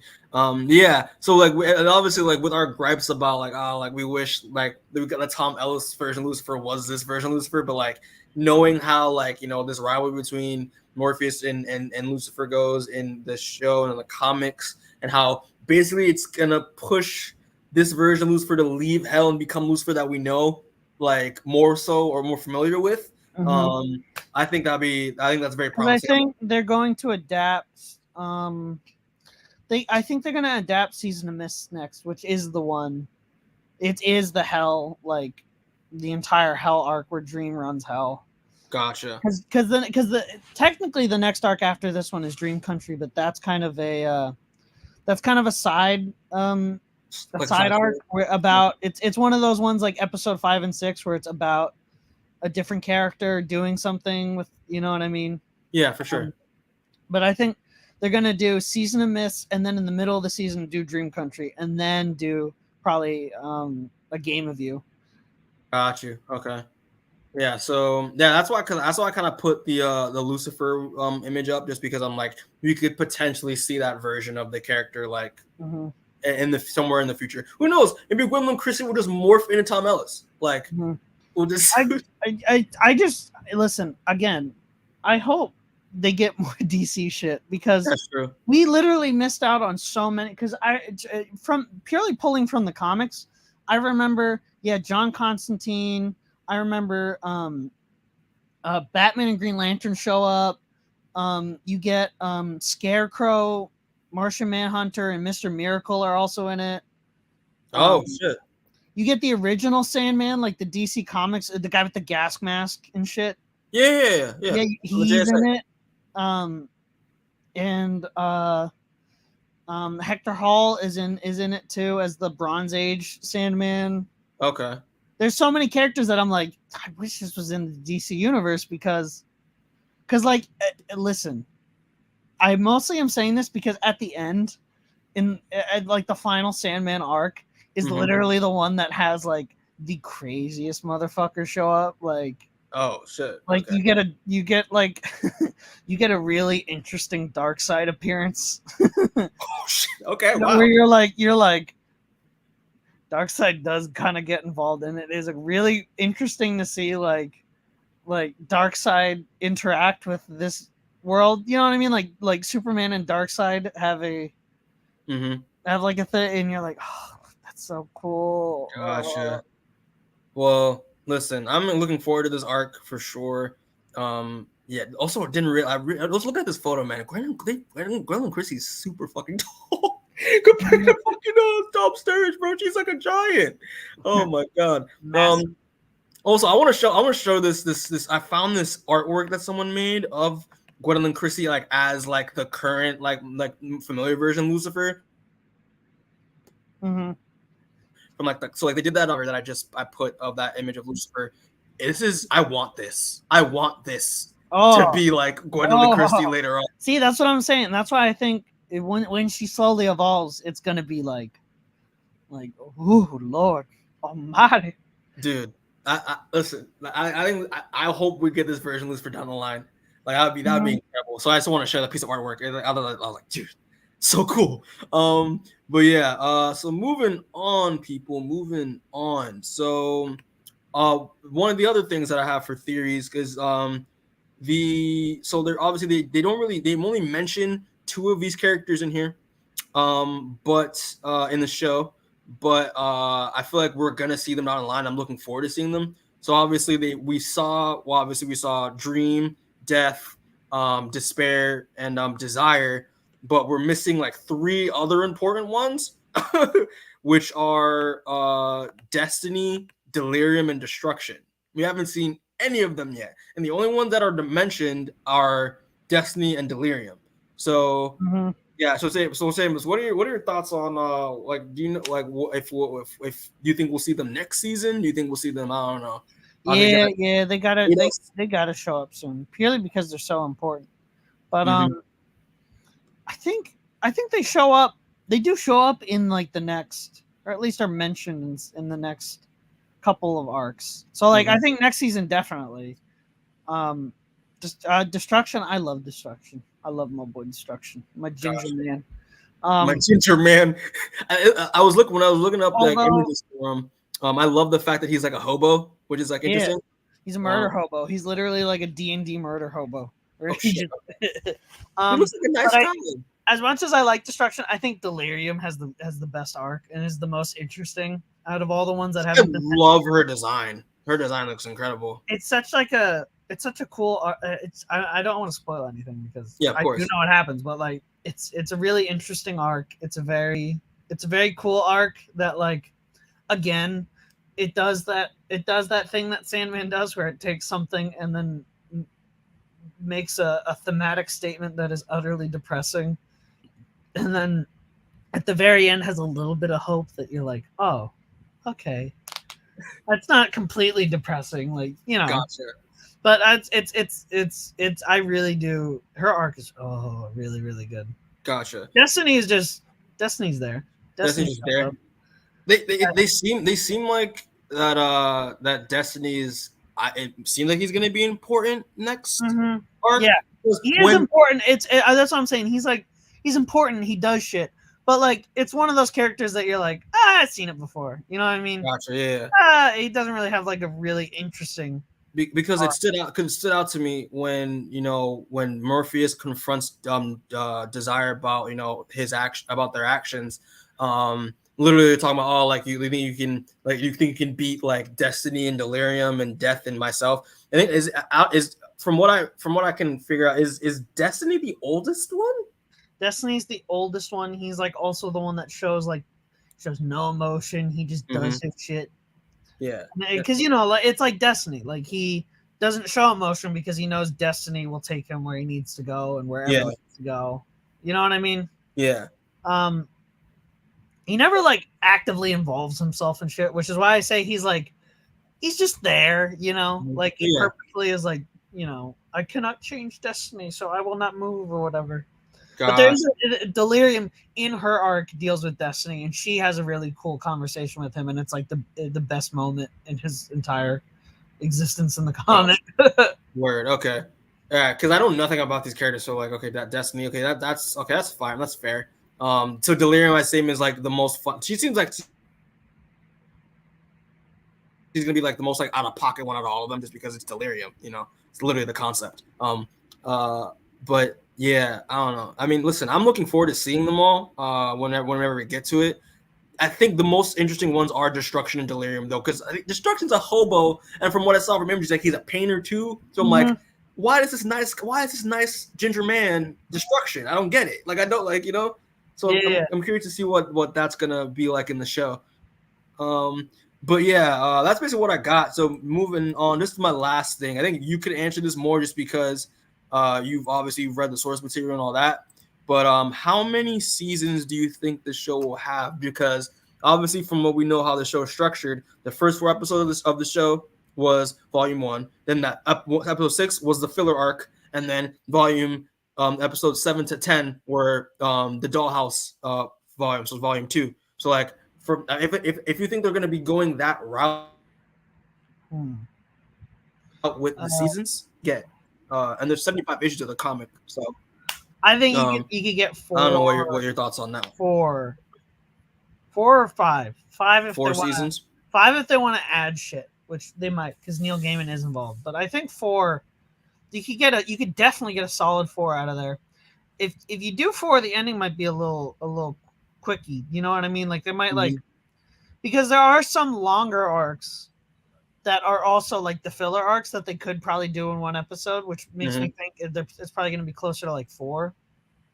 But they still might. They might because there's so many like Sandman extras and shit, and Sandman like there's Sandman Overture, which like is written by Neil Gaiman, and it tells like a different story about it tells Morpheus like before he got captured. And that was released in like 2013. You know what I mean? There's so many like, which is why I think they could do 5 if they want to adapt everything. Because like, I think if they're just sticking with Sandman, they're gonna do 4. But like selfishly, I want to see the Sandman Lock and Key crossover adapted because that was. I just found out about that today. I was like, that. Yeah, and guess what? Netflix just released like a couple months earlier a Lock and Key adaptation. So, I mean, it's easy to do because you already have the shit on file, you know. But yeah, sure. And actually, funny enough, Lock and Key season 3 just came out today. Yeah, that's what I'm saying. I think they could do it like I feel like they could do 5 seasons and adapt more than just the main comic, and I'd be like completely down for it. For sure. Yeah, I think 5 seasons would be a good route to take. Yeah, I just want more of this shit, man. Oh my god, you're right. They did just release season 3. Yeah, I think they just came out today. Yeah. Holy shit, yeah. So like do that. That'd be fun. Yeah, that'd be a fun crossover to do. It's like a thing. It's an actual thing. Yeah, word. So yeah. So yeah, I think 5 seasons would be great, I think. And obviously with the way they structured it, I think that'll work best. But yeah, if they want to do Sandman Overture as well, I think that would be really cool to do. And also now you're thinking about it, dude, the Lock and Key crossover would be kind of making that into a movie. You can do like a movie. Just do like a hey, we're doing like a 2-episode miniseries that we're just dropping. It's Sandman Lock and Key. Fuck it. Like I don't, you know what I mean? And I would watch that because Lock and Key's fun and Sandman's fun. And it's literally like, oh yeah, what if they found the key that just unlocks hell and they unlock it and then Lucifer gets really mad at them, and then Morpheus got to step in, and that's it. And you're like, that's fun. That's fun. Yeah, for sure. But yeah, that's all really I got to say on that. Yeah, so 5 seasons seems fair. So yeah, so now we're just gonna do like final thoughts and verdict on the Sandman. Any final thoughts? You got it. You can go first. I think it's one of the best comic book adaptations ever, probably. Which I wasn't expecting, but is what I hoped for. I would hope that Sandman would be adapted so faithfully, so accurately, and so well done, because it deserves it. Because it is really one of the best comic books ever, and I don't think a lot of people talk about it enough, as much as it should be. I mean, you do hear everyone, say, or every once in a while you'll hear someone say it's one of the best ones. It's one of the best ones, but I really do think that people should be talking about it more because it really is. And I'm just so glad it got the respect, it got the effort, the budget it deserved, and everything. Everything about this was really, really well done. And I really hope there are 4 seasons because I'm gonna watch every single one of these. Facts. For me, I watched it. I love this show. I think watching it blind was a good idea just because like I just wanted to just have an intro to this world for the first time. Without any knowledge. But yeah, I 100% think that I can't say this is the best comic because I haven't read the comics yet, but this is probably my favorite TV show of the year. I love this show. The writing, the world building, the cast is perfect. The character arcs are great.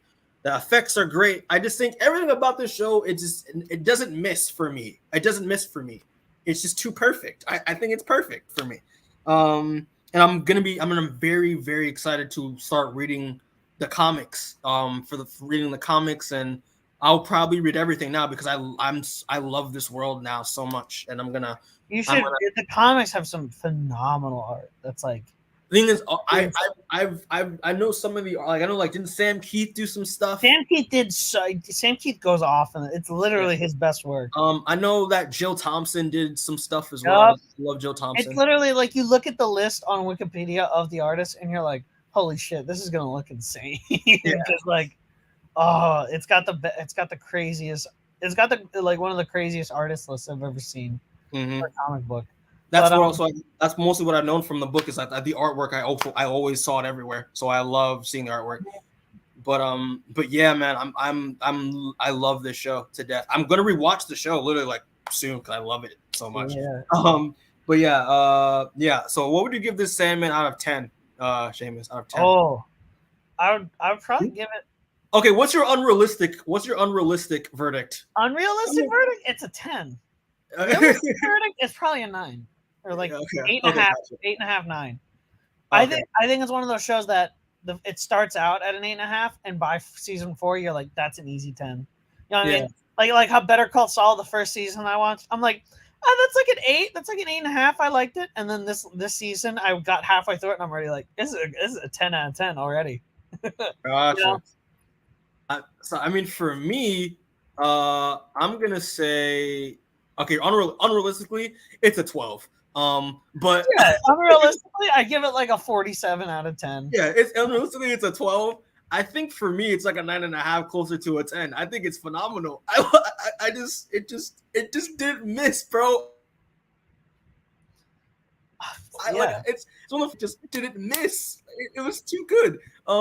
Yeah, so I give us like a 9.5. This is like 9.5. It's crazy I'm saying this, but I hope the Lord of the Rings series is half as good as this series was. You know what I mean?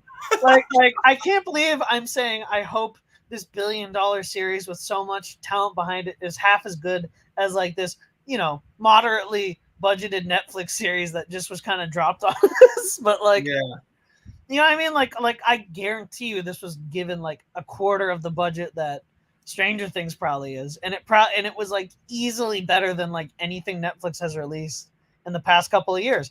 And I can only hope that the $1 billion Lord of the Rings series is like almost as good as this, because even then it'll be like satisfied with that, because this was so good. Oh yeah, for sure. But yeah, man, I mean listen, we approve. You have to watch. If you're not watching the Sandman, you're slacking, in my opinion. It's too good. Unless you're watching, if you're like watching Better Call Saul, okay, yeah, you know what I mean. Like you can wait for it. I don't mind that. But like, Sandman is it should be close to your like what I need to watch next list, like at the top of that, because it's so interesting and it's so well done. Neil Gaiman's so good. And I pray that the ratings seem to be doing very well. It's like on the top 10 list. Yeah, I hope it gets. I think it'll get a second season purely because of how many people are just so passionate about it. You know what I mean? And the reviews have been nothing but great. I've not seen a negative review yet. Yeah, I haven't seen negative reviews. All the fans are passionate about it. It already has like comic fans built in to be like, this is really cool. It's got some big names attached to it. You know what I mean? So I think it has all the factors that would hopefully ensure it gets renewed for the next couple seasons. That's why I kind of like Amazon a little more than Netflix, because like Amazon was like, yeah, we got like 3 seasons of The Boys cooking. You know what I mean? You're like, yeah, let's go. Yeah. Whereas like at Netflix, you won't hear anything until like 3 months after it drops, and then they're like, we are thinking about renewing the season, and you're like, dude, just give me the next, like, just say it's coming. I don't care if you're gonna take like 3 years to do it. As long as you tell me it's coming, I'll be fine. For sure. Yeah, but so far it's doing well. I know that another show came out today, so like that it got knocked down to number 2, but that's gonna easily go back. I'm looking this up. I'm looking up the top. I'm going on Netflix right now. Number 1. So what show knocked it down? It's Never Have I Ever. Oh, it just came out. That's not worth it. Get out of here. Yeah. But yeah, man, this show is great. We obviously give this approval. Oh, Lock and Key's third. That's hilarious. Yeah, it's Lock and Key's third. Do the crossover for Christ's sake. That'll be dope. Right there. When I get to reading this stuff, I'm gonna definitely check that out for sure. I also love Lock and Key. That's crazy. That Never Have I Ever. I didn't even see a trailer for that, and they're on. It's for season 3 because I remember seeing shit about season 1 and 2, but season 3 I haven't heard of that. Yeah, weird. And they kept it on the low What's key. number 4? Number 4 is a series called I Just Killed My Dad, and it's what the fuck is Netflix? Netflix is only producing 2 things now, and it's like teenage romance TV shows or crime documentaries. That's it. Look at this. Riverdale's number 8. How is Riverdale? Oh no. Okay, we're not gonna continue doing this. No. Can we please do a Riverdale review? Because listen, I did not watch that entire show for nothing. I haven't watched 6 seasons for nothing. Dude, I stopped at season 3. Okay, we're not. You gotta keep going. Just like it's literally like devolves into a Sandman-esque like state where it's just all these like endless entities battling it out for like years. I'm telling you, literally, like they like in the newest episode, they like completely just rip off Scarlet Witch, and I'm like, this is hilarious. And they're like, I like literally, if Dream the Endless showed up in Riverdale, I would be surprised. I wouldn't bat an eye at this rate. I'd be like, oh, cool. I'm glad they got Tom Sturridge. He's great. That's hilarious. But yes, so to close it out real quick, recommendations. Read Sandman. I know you don't have anything. This is obviously it's pretty blatantly because it's just the Sandman comics, people. So Seamus, since you've read, so obviously what is do you know like the proper reading order for the Sandman? Yeah. They're just in volumes. You don't need any of the spinoffs because like all the spinoffs came afterwards. So like you can just read the series all the way through. They got all the volumes. I hate this cover. I'm not gonna lie. That big fucking black Netflix series sticker. Ruins it. You can't take off. It's printed on the cover. It irks me so much. And it's such a beautiful piece of art they put on the cover. I love it. And then I look at it on my shelf and I'm like, that fucking Netflix original series fucking sticker that I can't take off because it's not a sticker. It's on the book. But that's just a little gripe. But if you want recommendations for the spinoffs, I like the Lock and Key one that just came out last year. We were talking about that Corinthian one. That's a really good one. Yeah, Nightmare Country. Yeah, I heard that one. That's a really good one. The Lucifer solo series is a really good one. Incredible. I love it so much. There's one that's by Neil Gaiman. That's like a what was it? I read it. It was like a novella about. It was illustrated by this Japanese author, artist, and it's about a love affair with like a Buddhist monk and a kitsune, and like it's all about like. It's very weird because it's like it starts out as that, and then it slowly starts like introducing like dream characters like Cain and Abel and like. Okay. And it's really cool. I really thought it was interesting, even though it does not have any bearing on anything other than like, you know what I mean? Like, I get it. Cool. It's its own story that's in the Sandman universe, but like, it doesn't really like add to anyone's character. It's more just like, here's cool shit. Oh, they had like a manga about death. It was by Jill Thompson. Oh shit! Okay, hold on. It was like from 2000. That was really good. I remember because I remember back in 2012. Let me tell you, I read every spinoff. When I was saying I was addicted, I was addicted. the Jill Thompson death manga is set during the storyline, so that one is like Okay, got you. part of the one.